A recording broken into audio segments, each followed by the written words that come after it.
Pendant plus d'un millénaire, l'Europe entière était paysanne.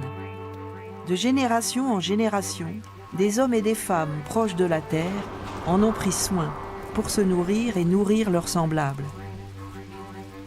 Mais que savons-nous de leurs peines et de leurs rêves, de leur solidarité et de leur révolte contre tous les dominants qui veulent s'emparer de leurs champs et de leur travail? Privé de pouvoir et de récits, ce peuple paysan a longtemps vécu dans le silence et l'obscurité. Aujourd'hui, on le dit en voie de disparition. Pourtant, son histoire est plus actuelle que jamais, traversée depuis 15 siècles par une même question, celle de la terre et de son usage.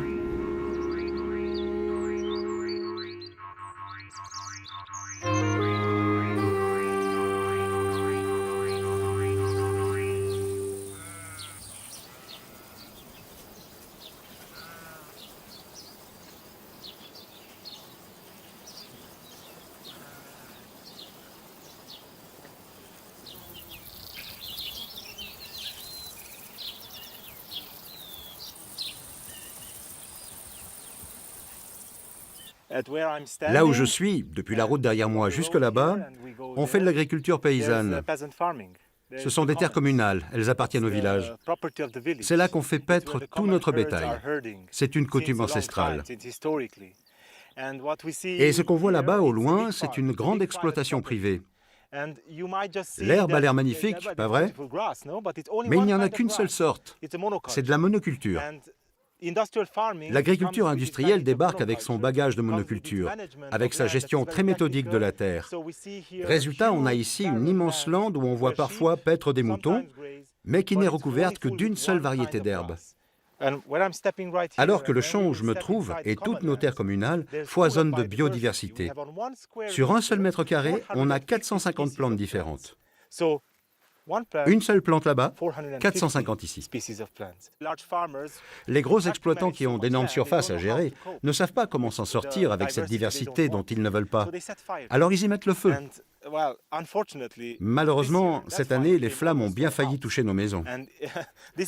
L'invasion est devenue très concrète, car on a dû, là encore, grâce à la force de notre communauté, monter sur cette colline pour éteindre les feux et nous assurer que notre biodiversité était toujours là. C'est le message qu'on essaie de faire passer aux gros exploitants. Il ne faut pas nous envahir. Nous, on doit prendre soin de notre biodiversité et eux, ils doivent respecter ça. Mais je crains que ce ne soit un dialogue de sourds. C'est un dialogue de sourds parce que c'est l'économie contre tellement plus.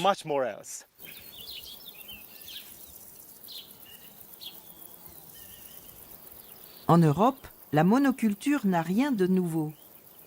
Dans l'Antiquité, l'économie de l'Empire romain reposait sur de grands domaines agricoles où trimait une main-d'œuvre d'esclaves et qui alimentait en vin, en huile, en céréales des villes de plusieurs centaines de milliers d'habitants.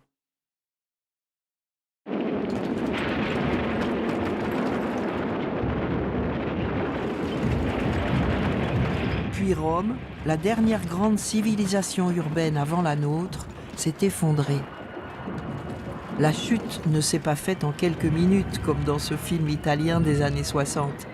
Elle s'est étalée sur 3 siècles, mais le résultat est le même. Au VIe siècle, il n'y a plus d'empire, plus de ville. C'est dans ces ruines que commence l'histoire de la paysannerie européenne.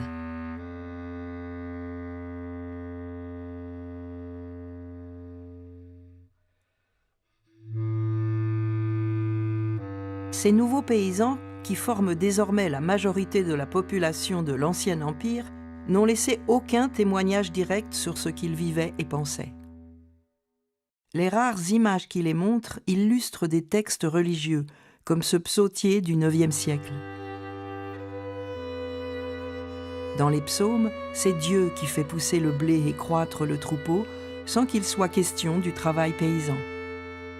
Mais le dessinateur prend plaisir à les montrer en plein mouvement, jamais au repos, toujours dans l'effort, cassé en deux par la tâche.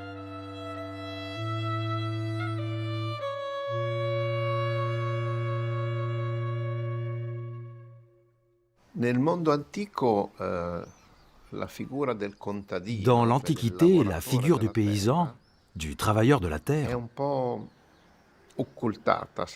est occultée par celle de l'agriculteur, c'est-à-dire du citadin qui possède des terres, et ces terres sont cultivées par des esclaves.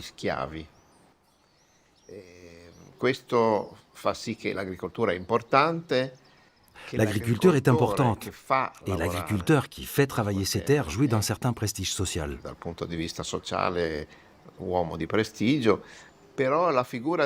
Mais la figure du paysan esclave n'émerge pas vraiment dans les textes.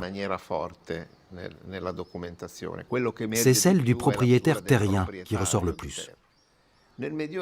Au Moyen-Âge, le propriétaire terrien existe toujours. De grands seigneurs, de grandes abbayes, de grandes églises possèdent des terres. Mais au sein de cette organisation sociale, la paysannerie émerge avec davantage de force. C'est le temps du travail.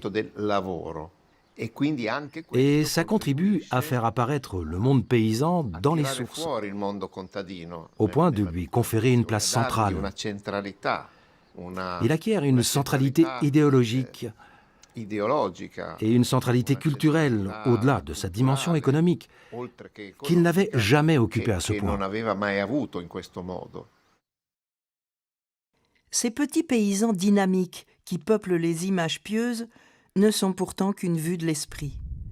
Dans la vraie vie, ils ne sont pas en bas de page, mais en bas de l'échelle sociale de tous les nouveaux royaumes issus de la décomposition de l'Empire romain. C'est en tout cas ce que proclame une loi du VIe siècle édictée par le roi des Burgondes. Tuer un forgeron coûte 50 sous, un charpentier 40. Mais tuer un laboureur, un porcher ou un berger coûte 30 sous seulement. Les traces écrites sont le privilège exclusif des nouveaux maîtres de cette Europe morcelée, rois, seigneurs locaux, monastères. Ce sont de grands propriétaires terriens, comme à Paris, l'abbaye de Saint-Germain, du nom de l'évêque de la ville au VIe siècle. L'abbaye tient un registre minutieux de toutes ces terres. Un mot revient, page après page. Habet, l'abbaye possède. Elle possède non seulement des terres, mais aussi les gens qui vont avec. Les paysans, soigneusement dénombrés et classés selon leur statut. Libres, non libres, propriétaires ou simples tenanciers. Mais à côté des centaines de Godot, Hilda, Ribolduf et Rambolda qui figurent sur cette liste, des millions d'autres échappent à tout relever. Car malgré toute leur richesse, les inventaires des abbayes sont un trompe-l'œil. Alors que les grands domaines de l'Empire romain occupaient l'essentiel des terres cultivées, on voit, au premier temps du Moyen-Âge, leur nombre et leur étendue chuter de façon spectaculaire. Ce rétrécissement libère de grands espaces qui échappent au contrôle des dominants et où vivent des communautés villageoises indépendantes. Faute d'archives, elles restent invisibles. Sauf en cas de conflit, quand, par exemple, un monastère tente de s'en emparer et que les moines consignent le fait. Sans cela, on ignorerait tout de ces communautés où vivait probablement une partie importante de la population paysanne. Je pense que les paysans sont moins dépendants des seigneurs au début du Moyen-Âge. L'État est moins puissant. Les aristocrates possèdent moins de terres. Par conséquent, il y a davantage de paysans qui exploitent leurs propres terres et qui de plus ne payent aucun impôt à l'État. Ils sont donc plus autonomes et sans doute, dans bien des cas, plus prospères. Ceci étant dit, on ne peut pas le vérifier dans les sources écrites parce que les paysans ne produisent pas ce type de documents. Mais c'est logique, S'il y a moins de riches aristocrates, ça veut dire que les paysans doivent posséder plus de terres qu'auparavant. Je décris parfois cette époque comme l'âge d'or de la paysannerie. C'est une expression un peu romantique, mais je dirais au minimum que c'est une ère de plus grande autonomie paysanne. Cette autonomie est toutefois relative, si l'on en croit les textes des nouvelles lois qui divisent la population paysanne en deux catégories, les libres et les non-libres. Les non-libres sont les descendants d'anciens esclaves ou de colons, ces soldats romains auxquels l'Empire a donné des terres tout en leur interdisant, à eux et à leurs enfants, de les quitter ou de les vendre. Contrairement aux libres, les non-libres ne peuvent pas quitter leurs terres, participer aux assemblées publiques, témoigner ou se plaindre en justice. Ils n'ont pas le droit de porter les armes et en cas de crime, ils peuvent être battus ou mutilés. À l'opposé, un libre, même criminel, ne peut pas subir de châtiment corporel et s'en tire en payant une simple amende. Les deux statuts sont héréditaires et tout mariage entre libres et non-libres est strictement interdit, du moins dans les textes.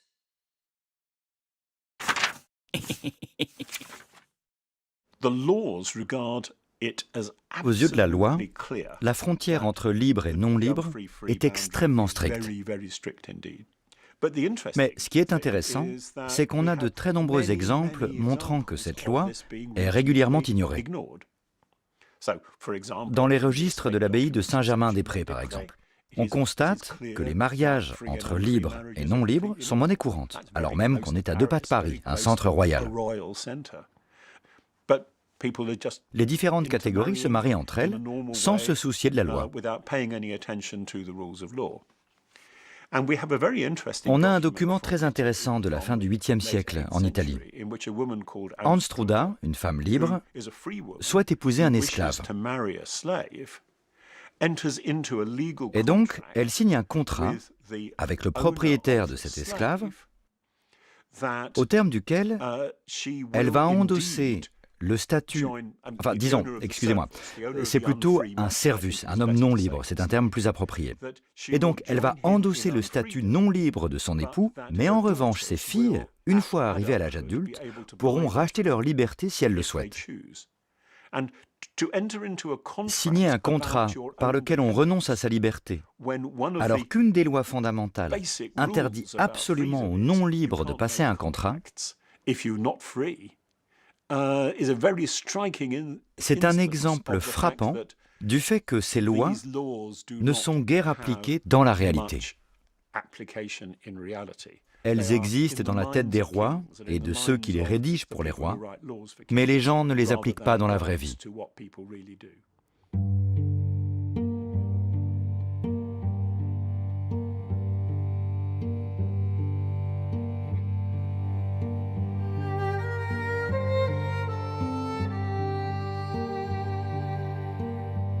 Un paysage de campagne d'aujourd'hui, clairement quadrillé par les limites des champs. Chacun peut voir qui possède quoi, et en cas de doute, on va au cadastre.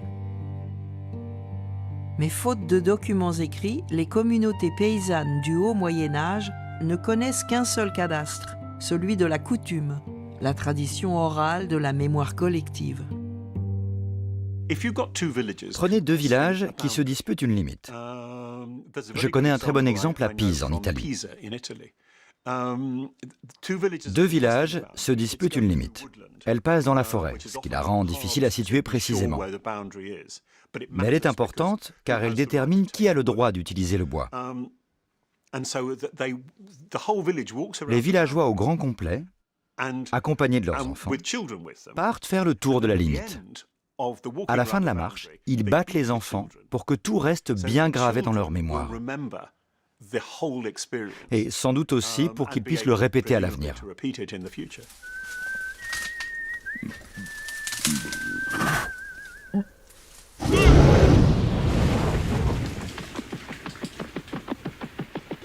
Si quelqu'un veut s'installer dans un village, dit un article de la loi des Francs, et si un seul des habitants de ce village ne le veut pas, Le nouveau venu n'aura pas le droit de s'installer.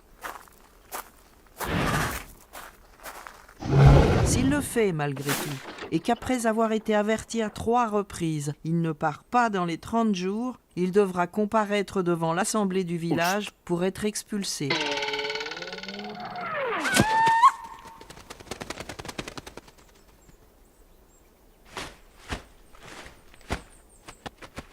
Mais si personne ne l'avertit pendant 12 mois, alors il peut rester en sûreté dans ce qui est désormais son village.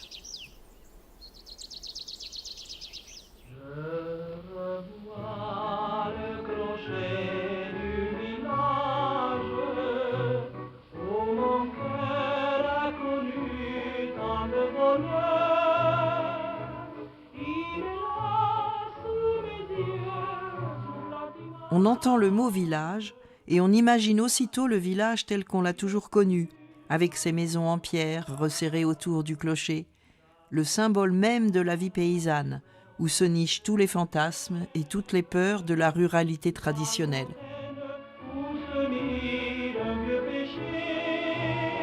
Mais de ce village de cartes postales, les archéologues ne trouvent aucune trace avant l'an 1000.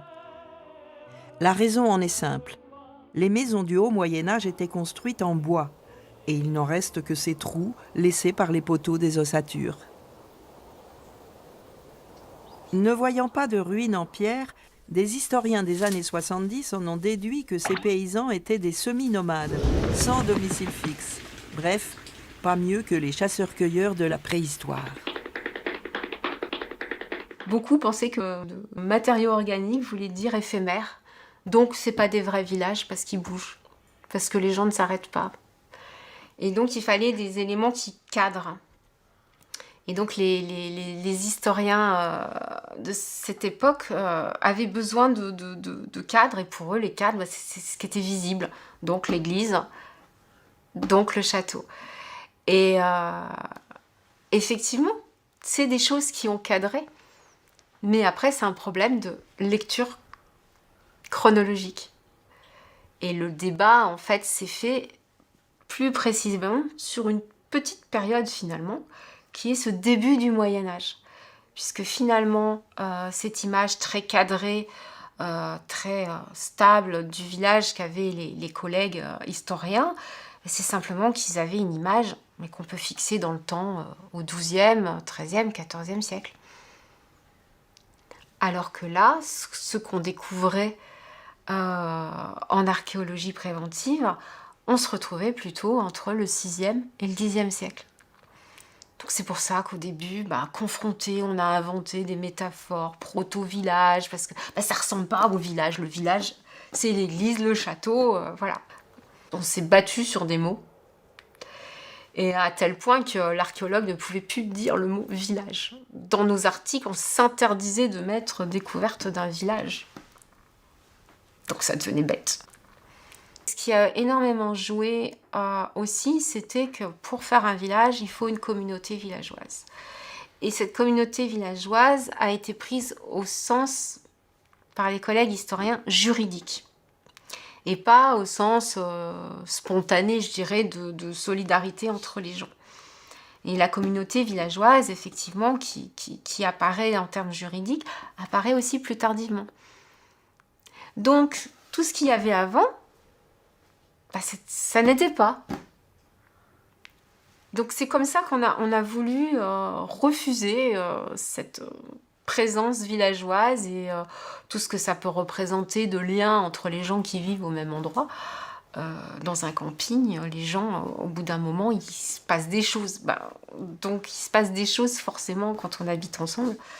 Mais ça a été nié parce qu'il n'y avait pas le texte qui permettait de dire « il y a communauté villageoise ».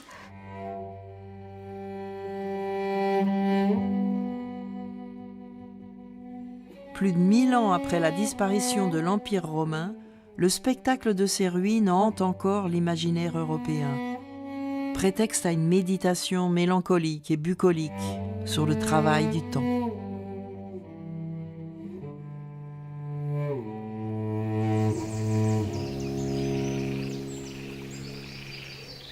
Mais pour les élites du 6e et 7e siècle, la désagrégation de l'Empire signifie surtout la fin du monde civilisé et d'une nature maîtrisée, submergée désormais par la montée de ce qu'on appelle l'inculte, marécages, landes, forêts. Les nouveaux paysans du haut Moyen-Âge voient les choses autrement, avec l'œil du chasseur, du pêcheur, du cueilleur, à l'affût de toutes les ressources que la nature peut leur offrir.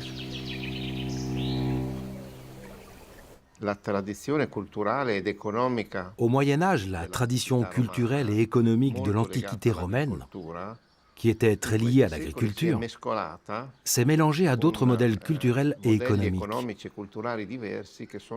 ceux des peuples barbares, qui reposaient davantage sur l'économie de la forêt, de l'inculte. L'agriculture a donc cédé le pas devant l'élevage, la chasse, la cueillette de fruits sauvages, la pêche. Labourer un champ est plus productif qu'élever un porc dans les bois ou cueillir des fruits sauvages.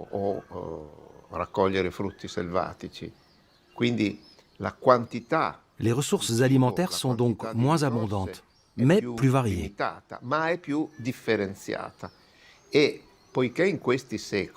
Comme c'est une période où la population n'est pas très nombreuse, avec une faible pression démographique, eh bien, cette économie peu productive suffit à la survie et à la multiplication de l'espèce humaine.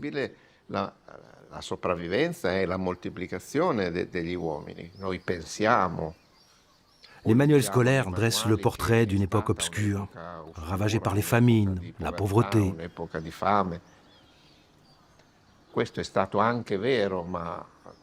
C'est vrai aussi, mais toutes les époques ont connu des famines. Face à la faim, différentes solutions sont possibles. Dans le haut Moyen-Âge, on a choisi d'utiliser la nature pour faire fructifier ce qu'on pouvait. Il faut montrer un peu de respect pour ces choix qui divergent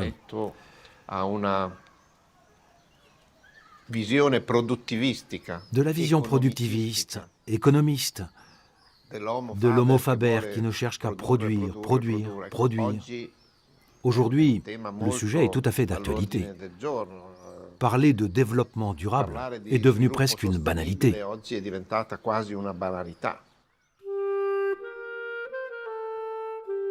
Aucun paysan du haut Moyen-Âge ne nous a laissé de témoignages. Mais en étudiant les communautés rurales de la Russie du XXe siècle, l'agronome Tchaïanov a décrit les singularités d'une économie spécifiquement paysanne. Livrés à eux-mêmes, libérés de la pression fiscale et des extorsions des dominants, les paysans n'ont plus besoin de produire de surplus. Ce qu'ils ont en trop, ils le partagent ou le redistribuent, au lieu de l'accumuler selon la bonne logique capitaliste. C'est donc une société sinon égalitaire, du moins équilibrée. Tchaïanov a été fusillé en 1937 pour ses idées, contraires à la collectivisation à marche forcée. Aujourd'hui, elles servent de modèle pour mieux comprendre l'économie morale des paysans du haut Moyen-Âge. Un riche paysan, qui vit dans un village manifestement très homogène, veut agrandir son aire de battage. En l'agrandissant, il dérange les démons enfouis dans le sol. Ceux-ci sortent de terre et menacent les villageois. Très en colère, les villageois incendient la maison du riche paysan. Je crois que ce que nous dit ce texte, avec toutes les réserves qui s'imposent s'agissant de vie de saints et d'histoires de démons, c'est que certaines actions sont dangereuses. Agrandir son aire de battage, ça signifie non seulement qu'on est riche, mais qu'on vise à s'enrichir encore plus, puisqu'avec une surface de battage accrue, on peut battre davantage de grains. On exhibe sa richesse, et cela bouleverse les équilibres du village.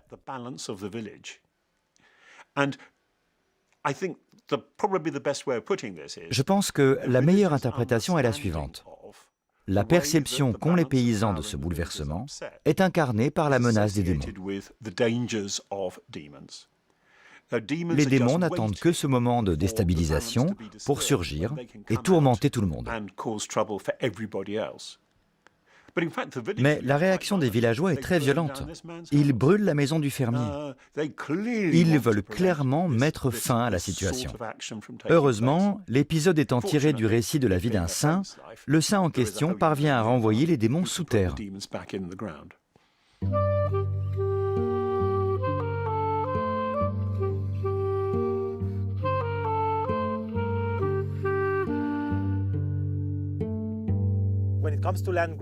L'accaparement des terres dans notre village est une question d'échelle. Ici, la société paysanne est très égalitaire. Si tu as 1 hectare, j'ai 1 hectare. D'une certaine manière, les terres ont été réparties en parts égales pour qu'on soit tous au même niveau, qu'on puisse tous produire la même quantité de nourriture pour nous-mêmes et pour le marché. Il y a accaparement à partir du moment où cette répartition égalitaire est rompue. Si tout à coup un gros investisseur débarque et achète toutes les terres, c'est de l'accaparement. Parce qu'en se rendant propriétaire de beaucoup de terrains au même endroit, il entrave le droit des paysans à prospérer. Il devient trop gros dans un milieu restreint. Et tout est rationalisé.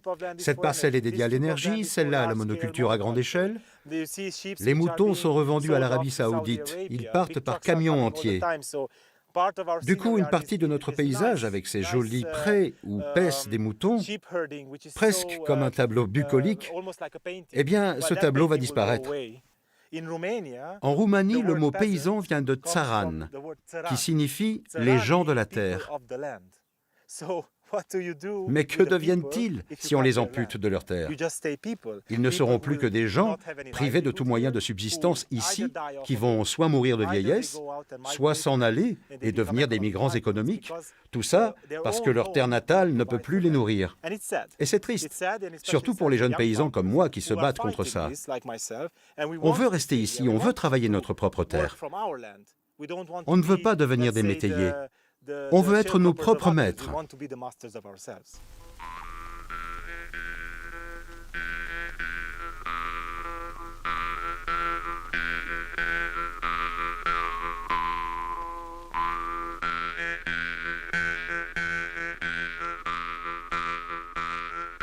En 1935, le militant antifasciste Carlo Levi est assigné à résidence dans un village perdu d'une des régions les plus pauvres du sud de l'Italie. La ville la plus proche s'appelle Eboli. Pour les paysans du village, elle marque la limite du monde civilisé dont ils se sentent exclus. Il l'exprime par un dicton. Le Christ s'est arrêté à Eboli. Carlo Levi en fera le titre d'un livre qui décrit ce monde d'anciens rites païens que le christianisme n'a jamais réussi à éradiquer.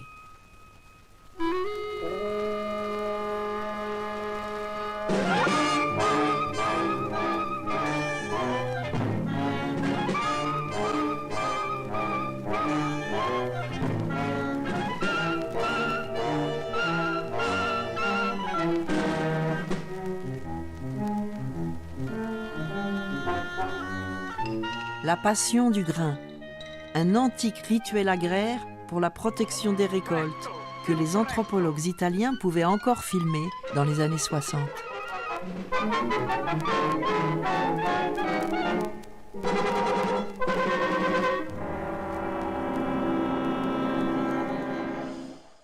Tout au long des 6e et 7e siècles, les campagnes résistent à la christianisation et aux saints missionnaires, qui tentent au péril de leur vie de renverser les autels des anciens dieux ou d'abattre l'arbre sacré que les paysans adorent, l'arbre de Jupiter. Paysans et païens ont, dit-on, la même racine, paganus, l'homme du pays. Ces anciens rites, on les connaît surtout par les interdits que l'Église doit réitérer de siècle en siècle. C'est un péché, dit un texte, de prier ailleurs qu'à l'église, c'est-à-dire aux sources, aux pierres, aux arbres de la forêt. C'est un péché de faire des envoûtements, comme les porchers et les vachers impies qui accrochent des bandelettes diaboliques aux arbres de la forêt pour guérir leurs bêtes ou faire mourir celles d'un autre. C'est un péché de danser en chantant des chants diaboliques, de boire et tordre sa bouche avec des rires bruyants. Mais ces textes d'interdit restent difficiles à interpréter.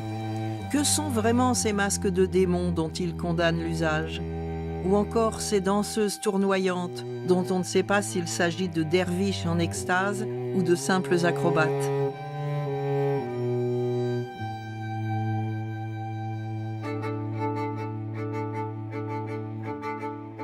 Mais à coup sûr, c'est la convivialité villageoise qui est visée.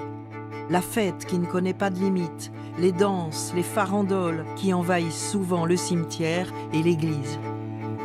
Mais attention, dit un prédicateur, Dieu punit les danseurs sacrilèges en les frappant de la foudre.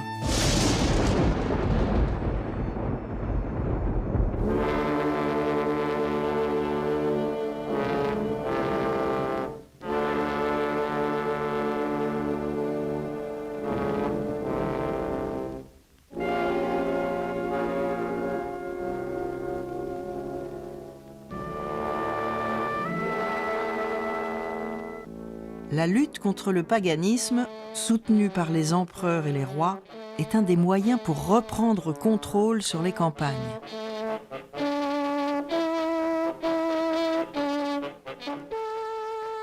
Cette alliance des dominants religieux et laïcs prend son essor au IXe siècle et se poursuit avec des hauts et des bas pendant les 2 siècles suivants. Elle accouche d'un nouveau régime, la féodalité, le droit du plus fort, fondé sur la violence des gens de guerre, ces soudards qu'on appelle chevaliers ou seigneurs qui vont mettre la paysannerie européenne en cage et en coupe réglée. Certains historiens l'ont un peu exagéré, mais je crois vraiment qu'il y a une différence entre avant l'an 1000, disons avant le XIe siècle, et après.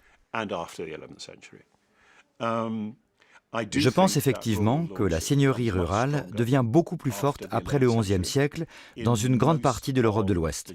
En Italie, en France, en Espagne, en Allemagne, son pouvoir est renforcé.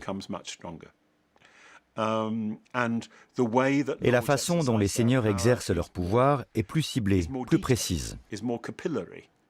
Les seigneurs sont plus proches des paysans. Ils habitent un château qui n'est généralement pas très loin. Ils savent un peu mieux ce qui se passe dans les villages que ce n'était le cas à l'époque carolingienne. C'est assez frappant. Du temps des Carolingiens, un seigneur qui ne se rendait pas à la cour du roi n'existait pas. Il n'avait strictement aucun poids politique. Alors qu'au XIe siècle, personne ou presque en France ne va plus à la cour. Les seigneurs misent désormais sur le pouvoir local plutôt que sur le pouvoir royal. Ils veulent établir leur propre autorité sur un village ou une région. Ils se font construire un château. Ils tiennent à exercer eux-mêmes leur pouvoir sans se tourner vers qui que ce soit. Et les rois ne leur confèrent plus la même légitimité qu'avant. Les paysans se retrouvent à la merci de potentats locaux, seigneurs, guerriers ou monastères, dont le pouvoir de nuisance est pratiquement sans limite. Chacun règne en maître dans son fief. La différence entre libre et non libre s'estompe. Les libres deviennent moins libres, souvent en renonçant à leurs terres qu'ils donnent à un seigneur ou à une abbaye en échange de leur protection. Ils n'en sont plus propriétaires, mais ils continuent à la cultiver en payant une redevance. Au même moment, les non-libres retrouvent un peu de liberté. Leur travail forcé est peu productif. Il vaut mieux leur concéder un lopin de terre à cultiver pour pouvoir les taxer sur leur récolte, tout en exigeant d'eux quelques jours de corvée sur le domaine du maître. Un nouveau statut apparaît, celui de serf du mot latin servus, esclave. Mais contrairement à l'esclave antique, le serf médiéval n'est pas tout à fait un objet, christianisme oblige. L'une des caractéristiques majeures, qui pouvaient être présentes ou non, était le droit de contraindre les paysans à du travail forcé. C'est-à-dire qu'un certain nombre de jours par semaine, chaque famille devait fournir, mettons, une personne et des animaux pour travailler sur les terres du seigneur au lieu de travailler dans sa propre ferme. Et il y avait aussi des restrictions sur la mobilité des serfs. Parce que quand un seigneur exerce des contraintes excessives, les paysans ont envie de quitter ces terres pour s'installer sur le domaine d'un maître moins tyrannique.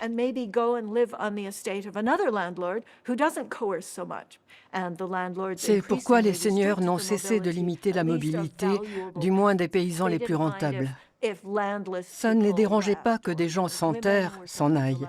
Les femmes étaient parfois autorisées à se marier avec un serf d'un autre domaine, tant que les maîtres se mettaient d'accord pour qu'un départ soit compensé par une arrivée. Les seigneurs se sont mis à exiger que tout mariage de paysans soit soumis à leur autorisation.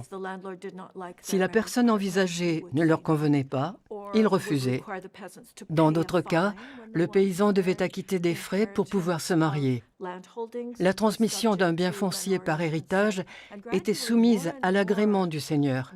Peu à peu, de plus en plus d'activités quotidiennes des serfs se sont retrouvées assujetties, au minimum, à l'accord seigneurial. Et parfois, le seigneur octroyait sa permission, mais en contrepartie d'une somme d'argent.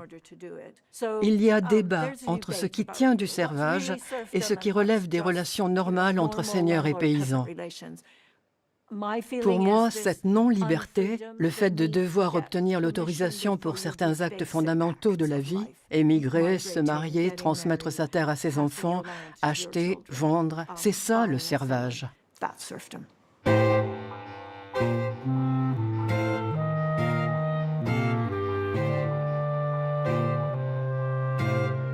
La mise en cage de la paysannerie trouve sa traduction dans l'espace.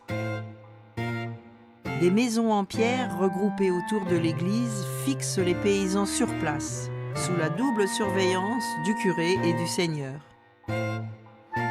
Les villages s'installent souvent au pied du château pour mieux se mettre sous sa protection. Mais c'est aussi une image concrète de leur nouvelle soumission. Les terres seigneuriales sont désormais divisées en deux. Celles que le seigneur loue à ses paysans et celles dont il garde l'exploitation directe. C'est sur ces terres-là que les paysans doivent donner au seigneur des jours de travail obligatoires et gratuits. C'est la corvée, qui peut aller de quelques jours par an à quelques jours par semaine, dans les cas les plus extrêmes. Corrugatio, qui va donner le français corvée, c'est un service qui est demandé collectivement. Et pas du tout, comme le dirait le bon sens de la langue aujourd'hui, une corvée, chose imposée. Dans l'exercice de la domination, il y a des formes. Il faut mettre les formes. Et à des paysans libres à qui on impose le service de labour que représente la corvée, c'est bien d'utiliser un vocabulaire qui montre que ce n'est pas en fait quelque chose qui est une exactio, qui est une obligation qui dégraderait socialement le paysan, parce que ça voudrait dire qu'il doit obéir, mais une demande un peu pressante évidemment, et dont on imagine mal qu'on puisse se débarrasser, et qui est typique du caractère suave du paternalisme. Et donc, quand le mot apparaît à la fin du 8e et au 9e siècle, être soumis à la corvée, c'est pas dégradant, puisqu'on vous l'a demandé. Les maîtres aiment le travail paysan, en image et en nature. Mais pour le paysan, l'année est une longue succession de taxes et de redevances. En août, il paye le champard, la part de récolte qu'il doit au seigneur. En septembre, le porcage, le droit de vendre à la foire, à payer en pourceaux. En octobre, le cens, le loyer de la terre. À la Saint-André, quand on abat le cochon, une part de la bête abattue. Puis vient la propriéture, le droit de clore son propre champ, la dîme, les 10% de sa récolte que le paysan doit à l'église, et à Noël, ne pas oublier d'offrir au Seigneur la poule qui lui est due. Attention à ne pas tricher. L'état du volatile est soigneusement vérifié en le plaçant devant une clôture et en l'effrayant. S'il a la force de sauter par-dessus, le Seigneur doit l'accepter.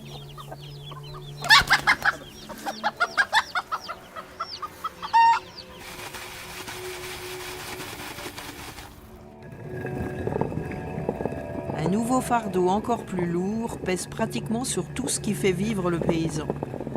L'obligation d'utiliser les équipements du seigneur.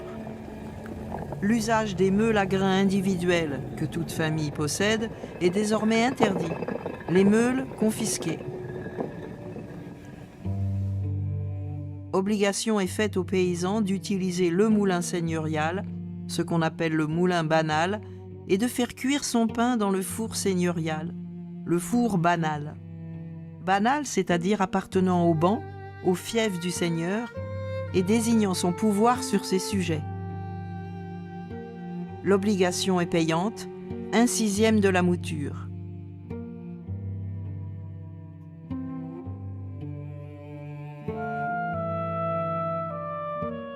Les moulins, qui se multiplient à partir du XIe siècle, sont une innovation, un progrès technique qui demande des investissements importants et stimule la productivité, tout comme la charrue à soc de fer, bien plus efficace que l'arère à soc de bois ou le travail à la houe. Travailler à la houe ou à la charrue. C'est un conflit d'ordre technique entre l'intérêt du seigneur et celui du paysan. L'intérêt du seigneur à faire travailler davantage le paysan pour mieux exploiter sa terre, et l'intérêt du paysan à continuer d'employer certaines techniques qui lui permettent surtout de maintenir les équilibres existants. Ce sont des exemples intéressants qui montrent bien que même l'histoire des techniques est une histoire des conflits sociaux. La technique n'est pas neutre. Elle sert à quelque chose, et donc à quelqu'un. La charrue avec le soc en fer et le train de bœuf nécessaire pour l'attirer devient un instrument de différenciation sociale au sein du village. Jusqu'au début du XXe siècle, elle sera l'apanage des villageois les plus riches, l'aristocratie paysanne, ceux qu'on appelle les laboureurs, par opposition aux manouvriers qui ne possèdent que la force de leurs bras.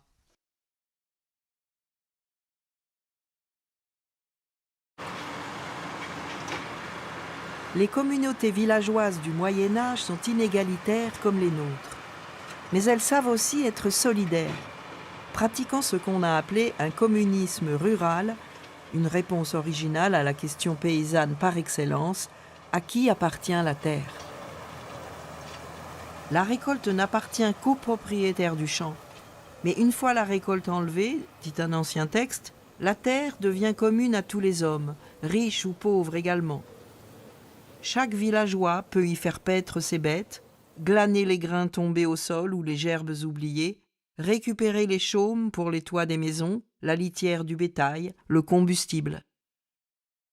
Au XVIIIe siècle encore, dans certaines régions, on interdit au nom de ce droit coutumier de remplacer la faucille par la faux, qui tranche trop près du sol et laisse moins de paille.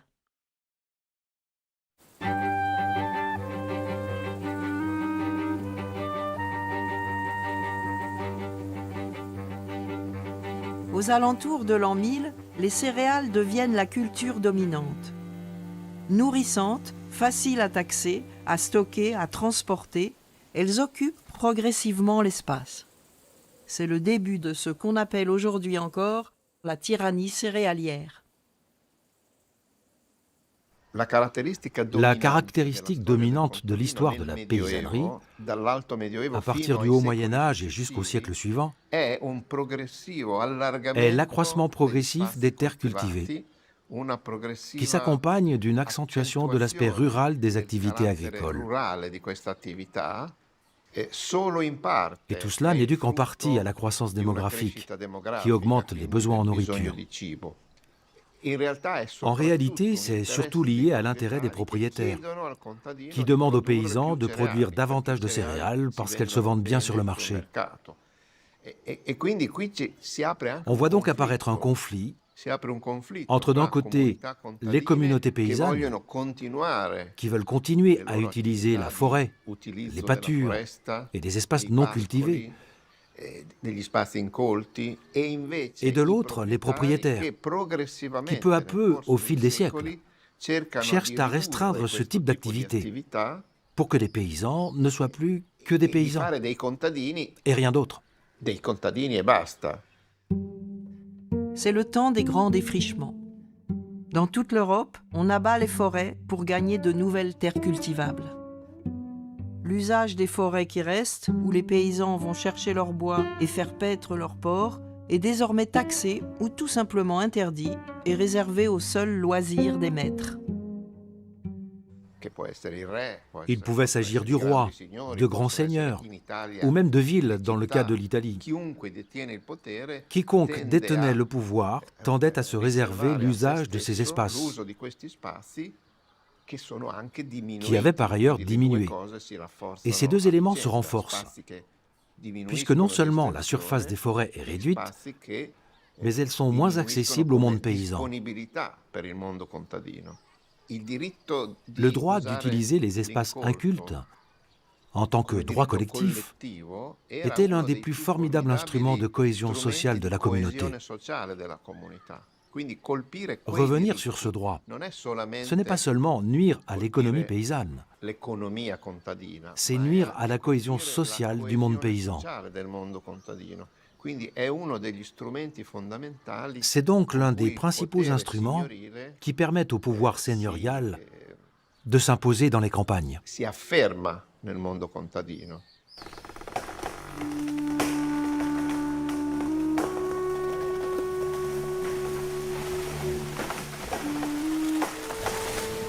Non seulement cette appropriation de la forêt prive les hommes d'une part essentielle de leurs ressources, dit un historien, mais elle leur barre l'accès aux lieux mythifiés de la liberté. Les enfermant sur leurs parcelles, elle mutile leurs rêves.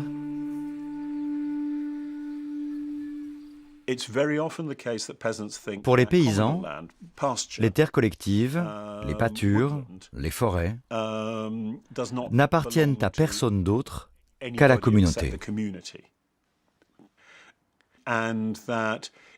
Si le seigneur commence à faire payer le droit d'élever des porcs dans les bois, par exemple, eh bien, la plupart du temps, les paysans s'y opposent. Le monde de la seigneurie banale, à partir du début du XIe siècle, est un monde dans lequel les seigneurs commencent à faire payer ce type de droit, ce qui n'était pas le cas auparavant. Ils rompent avec la coutume et les paysans réagissent.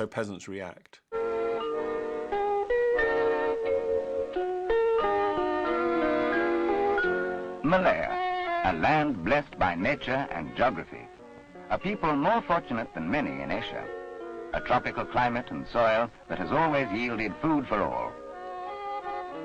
La Malaisie, dans les années 70.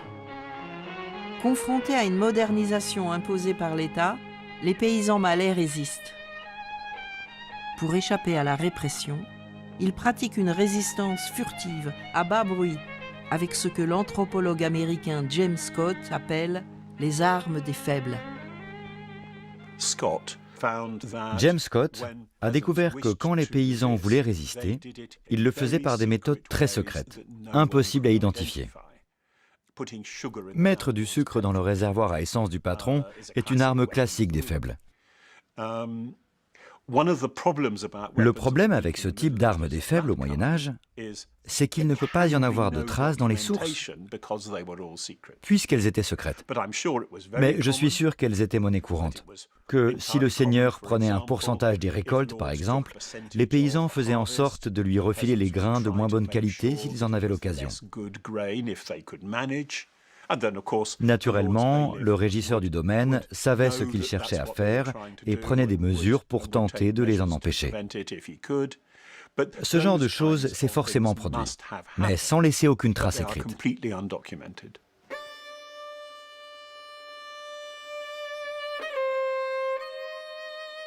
Au début du XIIe siècle, le roi Henri Ier d'Angleterre fait un cauchemar.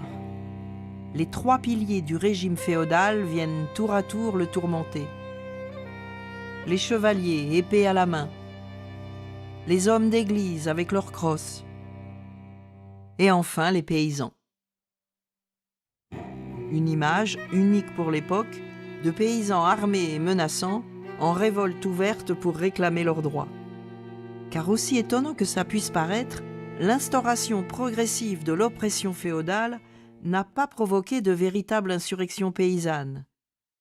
Avec une exception notable, la révolte des paysans libres saxons, les Stellinga, dont les victoires et la défaite au IXe siècle ont enflammé l'imagination des dessinateurs romantiques. En fait, il semble que la situation des paysans saxons se soit dégradée de façon si brutale qu'ils ont vu cette détérioration se produire sous leurs yeux. Et c'est ça qui leur donne la force de se révolter collectivement, sans doute en s'appuyant sur des pratiques communautaires qu'ils n'avaient pas complètement perdues. Si on compare avec l'apparition de la seigneurie privée au XIe siècle, la seigneurie banale, comme on l'appelle en français,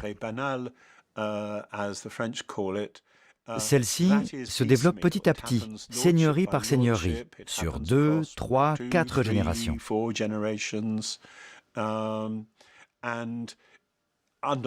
Et la plupart du temps, c'est trop lent pour que les gens réagissent. Mais quand ça se produit rapidement, les communautés voient ce qui est en train de se passer et elles peuvent donc s'y opposer collectivement. Calan, un village breton au début du XXe siècle. 50 ans plus tard, ces paysans français connaissent un bouleversement tout aussi brutal que les Saxons du IXe siècle, la révolte en moins, passant en une génération du cheval de trait au tracteur.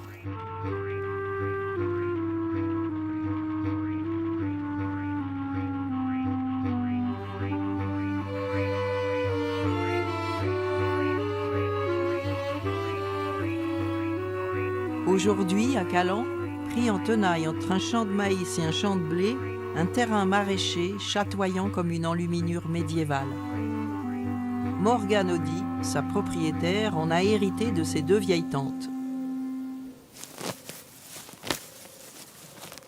La grande majorité des paysans, on a des revenus un peu de misère. Mais en fait, on a énormément de pouvoir. Et on est très certainement parmi les gens dans la société qui avons le plus de pouvoir parce qu'on produit. On maîtrise tout le processus de production. En tout cas, moi je maîtrise de la graine jusqu'aux légumes que je vends. Et donc nous, le fait d'être encore là, à parvenir à produire, même si c'est pas toujours, on n'est pas complètement autonome et tout ça, mais quand même, on est hyper puissant. Et moi, je suis assez persuadée que c'est pour ça qu'on est insupportable. Il y a de l'accaparement de nos ressources, des terres, il y a de l'accaparement des semences, il y a de l'accaparement de l'eau. Et c'est parce qu'on a du pouvoir et que ça, c'est insupportable. On a du pouvoir et du coup de l'autonomie. On a un niveau de liberté, mine de rien, qui est incroyable comparé à la grande majorité des concitoyens, des gens qu'on voit. Certes, si demain la monnaie s'effondrait et qu'il n'y avait plus de supermarché et plus de pétrole pour faire tourner les voitures, ce serait compliqué aussi pour nous. Vraiment, ce serait compliqué. Mais pour autant, on s'en sortirait à peu près. Et c'est aussi peut-être pour ça qu'on reste un petit peu optimiste. Parce qu'on se dit que on le voit bien, le petit chemin par lequel on pourrait passer pour s'en sortir. Et par lequel d'autres gens aussi, du coup, pourraient passer pour s'en sortir. Et que ça passe par le fait de résister, de tenir... non, notre petit bout de terrain, notre petit bout de liberté, notre petit bout d'autonomie, on va pas le lâcher.